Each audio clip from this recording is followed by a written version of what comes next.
नमस्कार दोस्तों, मैं प्रदीप शर्मा प्रयास एकेडमी की ऑनलाइन क्लासेज में आज आपके लिए लेकर आया हूं जनरल साइंस का दूसरा टॉपिक कोशिका एवं उसके कोशिकांग।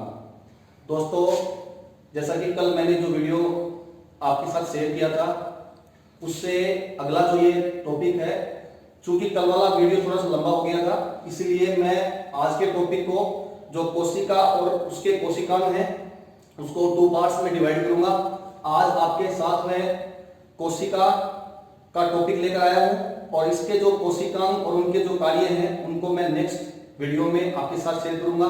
तो आइए चलते हैं, आज का टॉपिक कोशिका। दोस्तों, कोशिका को सजीवों के शरीर की संरचनात्मक और क्रियात्मक इकाई माना गया है। हाँ दोस्तों, कोशिका जो है वो सजीवों के शरीर की बेसिक एंड फंक्शनल यूनिट है, स्ट्रक्चरल एंड फंक्शनल यूनिट है।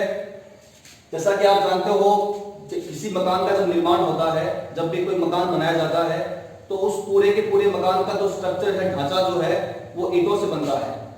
जस्ट उसी प्रकार से कोई भी जीव है, चाहे वो छोटा जीव एक कोशिकीय जीव हो, चाहे बहुत बड़ा जीव हो, चाहे हाथी हो, प्रत्येक जीव का निर्माण, उसके शरीर का निर्माण जो है वो कोशिका से होता है।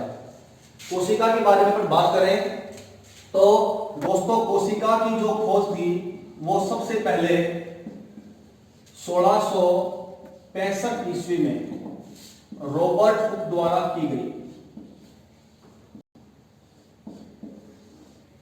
यस दोस्तों, कोशिका की जो खोज हुई वो 1665 ईस्वी में रॉबर्ट हुक ने अपने द्वारा बनाए गए सूक्ष्मदर्शी से की। और उन्होंने जिस कोशिका को खोजा वो कोशिका उन्होंने कहां देखी, किसमें देखी?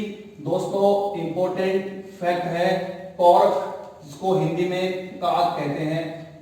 दोस्तों, ये जो कॉर्क या जो काग है, ये पेड़ों के तनों पर पाया जाने वाला जो एपिडर्मिस का लेयर होता है, जो एक मर्द लेयर होता है, जो एक यूं कहे कि पादपों का या पौधों के तनों का एक सुरक्षा कवच होता है, उस कॉर्क के अंदर रॉबर्ट हुक ने सबसे पहले कोशिका को देखा और उन्होंने इसे नाम दिया सेलुला। दोस्तों, सबसे पहले कोशिका को नाम दिया गया था सेलुला और इसी सेलुला से दोस्तों सेल नाम दिया गया, सेल या कोशिका। दोस्तों, कोशिका की खोज रॉबर्ट हुक द्वारा की गई और इसको बाद में सेल कहा गया। कोशिका, इस संसार में जितने भी सजीव हैं, सभी जीवों का जो निर्माण है वो कोशिका करती है। और अगर हम कोशिका के बारे में बात करें तो रॉबर्ट हुक ने, अगर आपसे प्रश्न पूछे कि रॉबर्ट हुक ने अपनी इस खोज का जो विवरण है वो कौन सी किताब में दिया, तो दोस्तों अच्छा क्वेश्चन बनता है माइक्रोग्राफिया। हाँ दोस्तों, माइक्रोग्राफिया नामक पुस्तक में रॉबर्ट हुक ने अपनी इस खोज का या कोशिका के बारे में बताया। इसके बाद में अपन अगर बात करें, ये जो कोशिका थी, ये रॉबर्ट हुक द्वारा जो कोशिका खोजी गई थी दोस्तों, वो कोशिका मृत कोशिका थी, डेड सेल थी, डेड सेल। यानी कि अगर हम यूं कहें कि पहली कोशिका की खोज किसने की, then you can say answer is Robert Hooke. अगर यूं क्वेश्चन पूछे कि प्रथम जीवित कोशिका की खोज किसने की, सबसे पहले प्रथम या फर्स्ट लिविंग सेल को किसने खोजा, तो दोस्तों एंटोनी वॉन ल्यूवेनहॉक। जैसा कि मैंने आपको अपने पिछले वीडियो में बताया था कि एंटोनी वॉन ल्यूवेनहॉक ने प्रथम जीवित कोशिका को खोजा। दोस्तों, इसके बाद में इंपॉर्टेंट फैक्ट है कोशिका सिद्धांत। कोशिका की खोज के बाद में कोशिका सिद्धांत दिया गया, कोशिका सिद्धांत, सेल थ्योरी। दोस्तों, कोशिका सिद्धांत देने वाले व्यक्ति थे स्लाइडर एंड स्वान। जर्मनी के दोनों वैज्ञानिकों ने मिलकर के कोशिका सिद्धांत, सेल थ्योरी दी। एक बात दोस्तों यहां क्लियर कर दूं, बहुत इंपॉर्टेंट फैक्ट है, कोशिका सिद्धांत का अपवाद किसे माना गया है? ऐसे कौन से जीव हैं इस पृथ्वी के ऊपर जो कोशिका सिद्धांत को मान्य नहीं करते या जिन पर कोशिका सिद्धांत मान्य नहीं होता? तो दोस्तों वो जीव है वायरस। वायरस, जी हां, बहुत चर्चा में है वायरस आजकल, वायरस, वायराइड और प्रियन, ये तीनों जो जीव हैं, क्योंकि तीनों ही वायरस के रूप हैं, तो ये तीनों जीव जो है इन पर कोशिका सिद्धांत दोस्तों लागू नहीं होता। कोशिका सिद्धांत किसने दिया? स्लाइडर एंड स्वान ने। और कौन से जीवों पर कोशिका सिद्धांत लागू नहीं होता? बेसिकली ये क्या था, कोशिका सिद्धांत था क्या?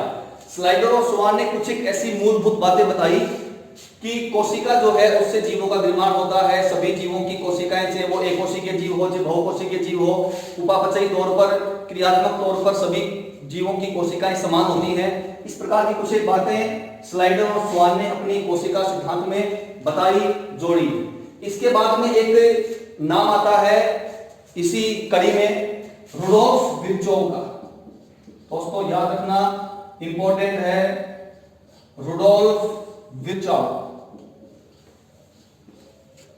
दोस्तों रुडोल्फ विर्चोव ने यह बताया कि नई कोशिका की उत्पत्ति हमेशा पुरानी कोशिका से होती है, यानी कि नई कोशिकाओं का निर्माण हमेशा प्राचीन जो जीवित कोशिकाएं हैं, जीवित कोशिका, प्रेस कर रहा हूं, जोर दे रहा हूं, नई कोशिकाओं की उत्पत्ति पुरानी जीवित कोशिकाओं से होती है। ये बात रुडोल्फ विर्चोव ने बताई। दोस्तों इसके बाद में अगर हम बात करें तो कोशिका के दो प्रकार मोस्टली आप पढ़ते हैं, समझते हैं। मैं आज आपके सामने थोड़ा सा डिटेल में आपको वो दोनों प्रकार समझा रहा हूं। कोशिका के दो प्रकार, कोशिका की दो टाइप, कोशिका दो प्रकार की होती है। First type prokaryotic. दोस्तों कोशिका दो प्रकार की होती हैं, प्रोकैरियोटिक एंड यूकैरियोटिक।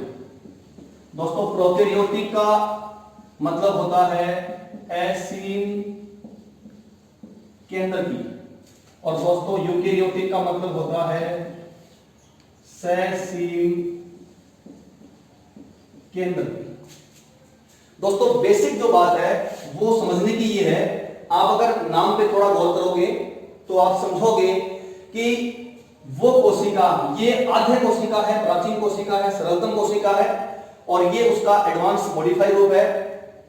असीम केंद्र की का मतलब है जिस कोशिका में केंद्रक, दोस्तों ध्यान करना, थोड़ा सा फोकस करना, जिस कोशिका में केंद्रक जो है झिल्ली विहीन हो, जिस कोशिका में केंद्रक के चारों ओर झिल्ली न हो, वो प्रोकैरियोटिक कोशिका कहलाती है।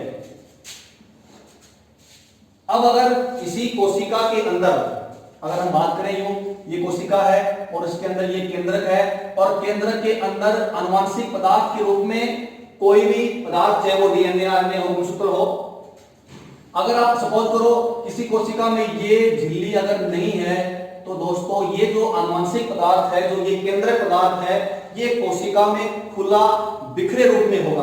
तो प्रोकैरियोटिक कोशिकाओं में जो केंद्रक पदार्थ है वो खुला होता है, बिखरा होता है, झिल्ली आबद्ध नहीं होता है। तो दोस्तों इस प्रकार के केंद्रक पदार्थ को प्रोकैरियोटिक कोशिकाओं में नाम दिया गया। दोस्तों इंपॉर्टेंट है, प्रोकैरियोटिक कोशिकाओं के केंद्रक पदार्थ को क्या कहा जाता है? तो आप कहोगे केंद्रका या न्यूक्लियोइड।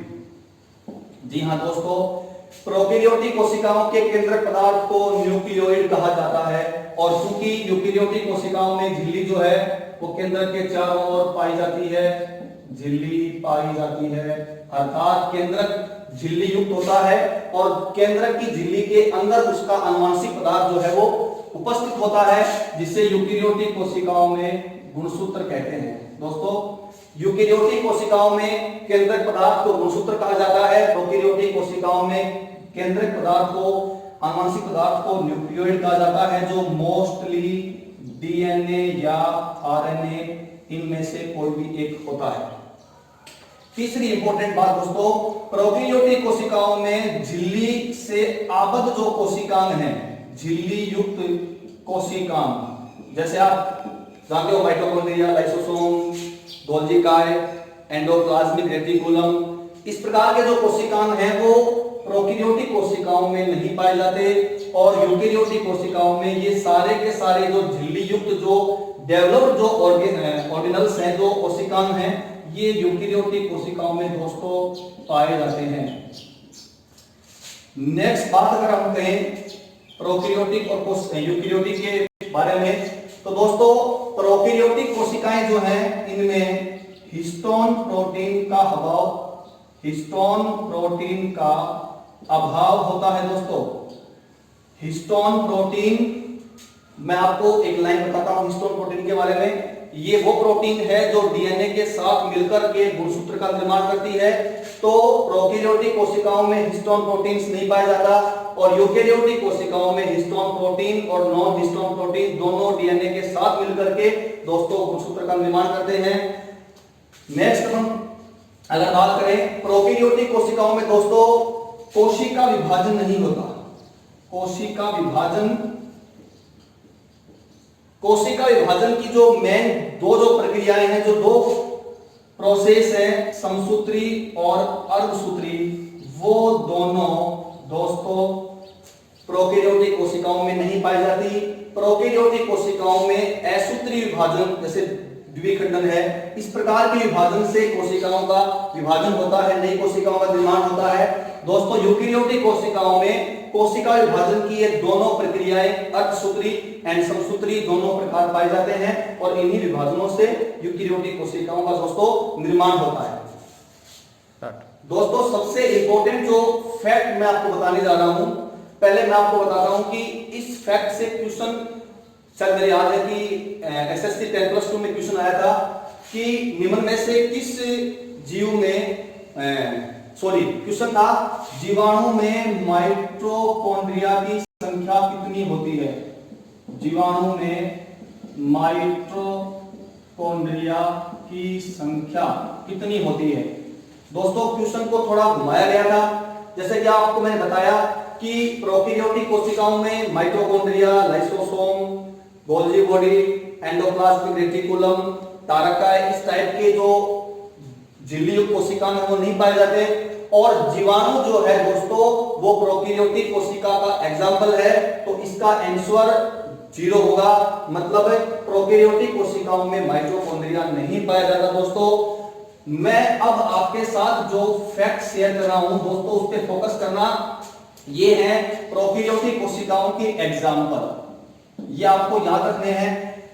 प्रोकैरियोटिक कोशिकाओं का जो एग्जाम्पल है वो सबसे इंपॉर्टेंट जीवाणु, दूसरा नीलहरित शैवाल, ब्लू ग्रीन एल्गी और तीसरा माइकोप्लाज्मा। दोस्तों ये तीनों एग्जाम्पल जो है प्रोकैरियोटिक कोशिकाओं के हैं। इनमें से कोई भी फैक्ट का क्वेश्चन अगर आपसे पूछता है या एग्जाम्पल उठा के पूछता है कि जीवाणु में कितने माइटोकॉन्ड्रिया होते हैं, जीवाणु में कौन सा कोशिकांग पाया जाता है, जीवाणु कौन से जीव में, इनमें से कौन सा जीव ऐसा है जिसमें हिस्टोन प्रोटीन नहीं पाया जाता, दोस्तों क्वेश्चन को कैसे भी पूछ सकता है। लेकिन मैंने आपके साथ पूरा का पूरा डिटेल शेयर किया है, तो आपका क्वेश्चन गलत होने की संभावना नहीं है। यूकेरियोटिक कोशिकाओं की अगर हम बात करें एग्जाम्पल की, तो शैवाल, कवक, एल्गी, फंजाई और सभी पादप और सभी जंतु जो है वो यूकेरियोटिक कोशिकाओं के एग्जाम्पल है। दोस्तों एक छोटी सी बात और बचती है इसमें, उसके बाद प्रोकैरियोटिक और यूकेरियोटिक का टॉपिक खत्म हो जाएगा। दोस्तों राइबोसोम एकमात्र ऐसा कोशिकांग है जो प्रोकैरियोटिक कोशिकाओं में पाया जाता है।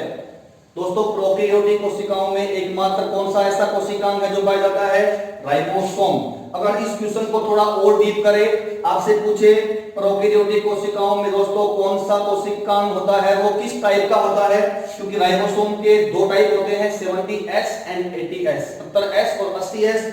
तो दोस्तों प्रोकैरियोटिक कोशिकाओं में 70S टाइप का राइबोसोम पाया जाता है और 70S की दो इकाइयां होती हैं, 50S और 30S।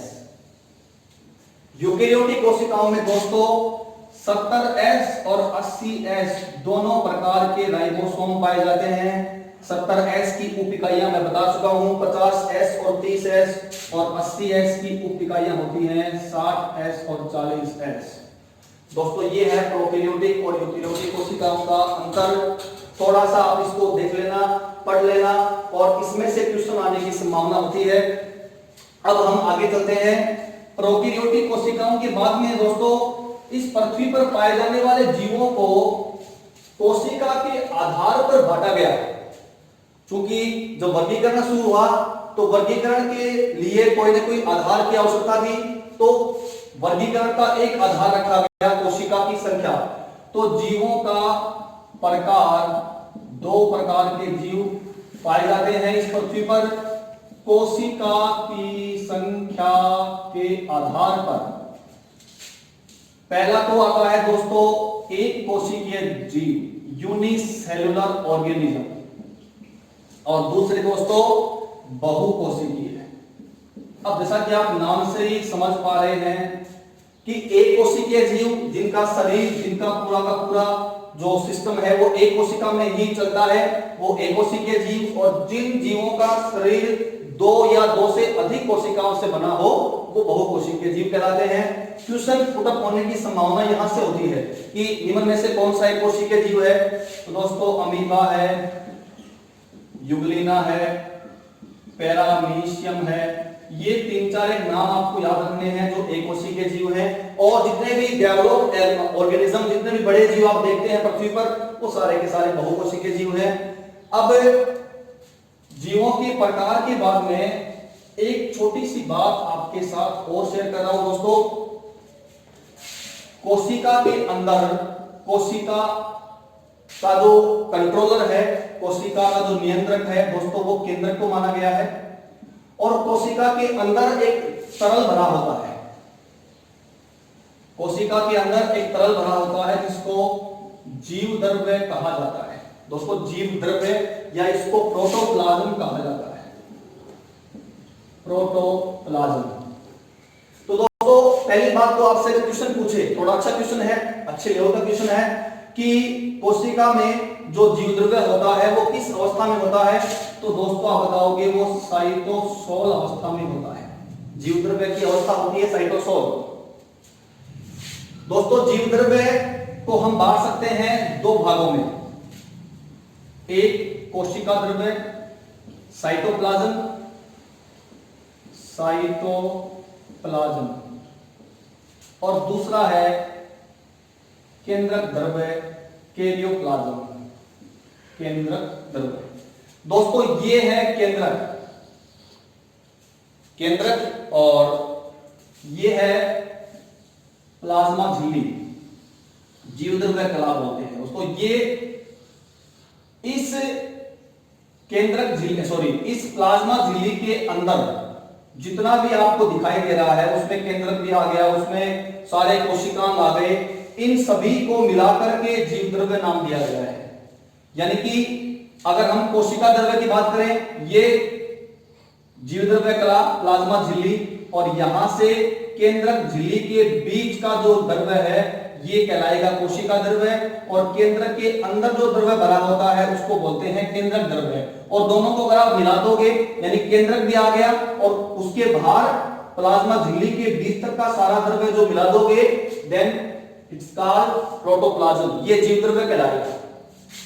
दोस्तों जीव द्रव्य के बारे में सबसे पहले जीव द्रव्य नाम दिया पुरकिंजे ने, परकिंजे भी कहते हैं, पुरकिंजे भी कहते हैं। जीव द्रव्य नाम दिया, फौज मान लो। जीव द्रव्य का सिद्धांत दोस्तों मैक्स सुल्जे ने दिया, मैक्स सुल्जे ने जीव द्रव्य का सिद्धांत दिया। दोस्तों जीव द्रव्य में 80% तक जल होता है, 80% तक पानी होता है दोस्तों।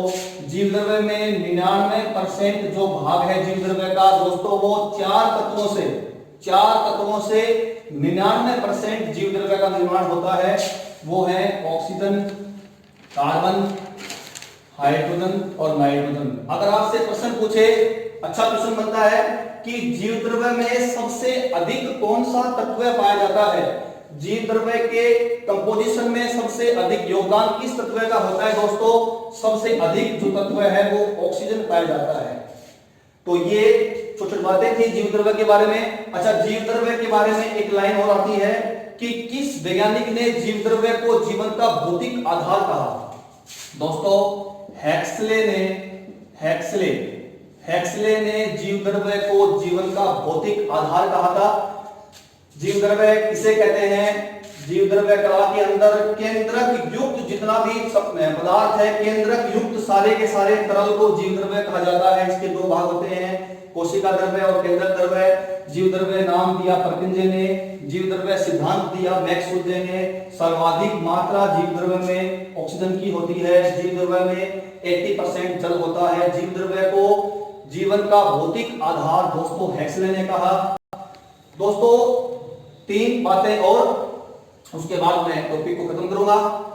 सबसे छोटी कोशिका, क्योंकि इनसे भी एक दो क्वेश्चन कभी कभार पूछा गया है। सबसे छोटी कोशिका, सबसे बड़ी कोशिका और सबसे लंबी कोशिका। दोस्तों सबसे छोटी कोशिका माइकोप्लाज्मा गैलीसेप्टिकम। माइकोप्लाज्मा गैलीसेप्टिकम जो है वो इस संसार की सबसे छोटी कोशिका है। जीव जगत की सबसे छोटी कोशिका माइकोप्लाज्मा गैलीसेप्टिकम है। संसार की सबसे बड़ी कोशिका दोस्तों शुतुरमुर्ग का अंडा है। शुतुरमुर्ग का अंडा। सबसे लंबी कोशिका दोस्तों कौन सी है? सबसे लंबी कोशिका है दोस्तों तंत्रिका कोशिका।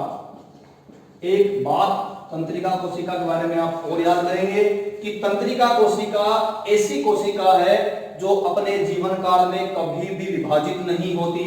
तंत्रिका कोशिका न विभाजित होने वाली कोशिका है।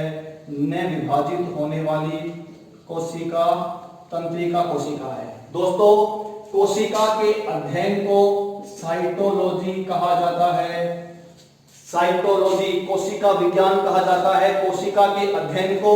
और कोशिका के जो अंग हैं, कोशिकांग हैं, कोशिकांगों का एवं उनके कार्यों का अध्ययन दोस्तों कोशिका जीव विज्ञान में किया जाता है। Cell biology. दोनों शाखाओं को अलग याद करना है, कंफ्यूज नहीं होना है। कोशिका का अध्ययन साइटोलॉजी में, कोशिका विज्ञान में, और कोशिका के कोशिकांगों और उनके कार्यों का अध्ययन कोशिका जीव विज्ञान में किया जाता है, सेल बायोलॉजी में किया जाता है। दोस्तों उम्मीद करता हूं मेरे द्वारा जो कोशिका का परिचय दिया गया, कोशिका के बारे में जो आपको बताया गया वो आपकी समझ में आया होगा। और अगर आपको वीडियो अच्छा लगा तो प्लीज हमारे प्रयास एकेडमी की ऐप को डाउनलोड करें। आपको डाउनलोड करने के बाद जितना भी क्लासेस प्रयास एकेडमी की ऑनलाइन होंगी उसके विस्तृत नोट्स आपको प्रयास एकेडमी की ऐप से मिलेंगे। और दोस्तों एक रिक्वेस्ट और, चैनल को सब्सक्राइब जरूर करें दोस्तों। देखने के बाद अगर वीडियो अच्छा लगे तो आगे भी आपके लिए ऐसे वीडियो हम शेयर करते रहेंगे। धन्यवाद दोस्तों।